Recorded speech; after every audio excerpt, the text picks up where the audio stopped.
a lot of that's classified. What ends up happening is remember we were talking about the cone of uncertainty? Yes. The cone of uncertainty also works in reverse. So when you do something in anonymity, there's the fat end of the cone. You can hide inside the fat end of the cone because you have anonymity. But then as you continue doing similar things, you kind of work yourself into a place where you can hide in fewer and fewer places. Yeah. So just as a generic example, if you do something operating against Russia, Russia may never find you. But then when you do your next round of operations and they're in Cuba, Cuba may never find you. But now Russia may find somebody who was both in Russia and in Cuba. And then when you do your next round of operations and you're in Ecuador, China, or Belarus, right?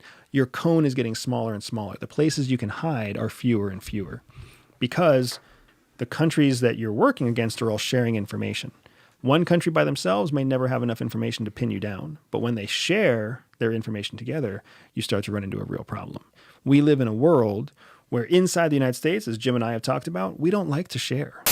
The broken toys went to counterterrorism, an organization. Oh my God, the dude's not coming to work. He's not doing it. You know what? Right. Send him over to CT. In the meantime, we got, basically memos saying, hey, there's dudes down in Arizona that just want to learn how to, they don't need caring about taking off or flying or landing. Yeah. See the comments. Yeah, 63 pages, So anyway. So that was pre 9/11. So then 9/11 happens. Everybody sees what happens at 9/11, right? And then when the 9/11 Commission report investigation starts, 9/11 Commission starts, now they start picking up the scraps on the floor, and they start saying, hey, FBI said this, CIA said this, they sent it to each other, neither side actually read it. CIA doesn't like to give our information to FBI. Nobody likes to give it to Secret Service. Yeah. Nobody likes to give it to NSA.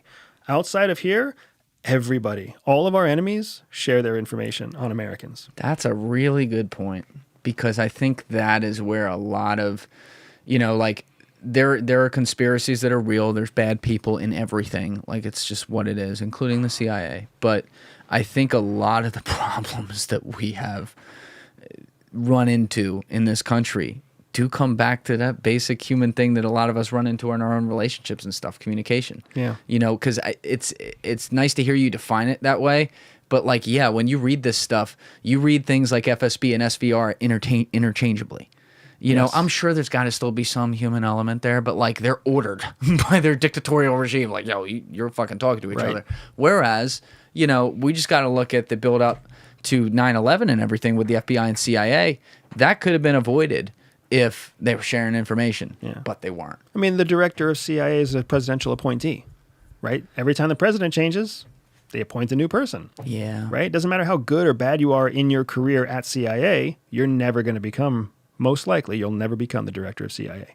If you do, you become an interim director of CIA before the president appoints one of their favorites.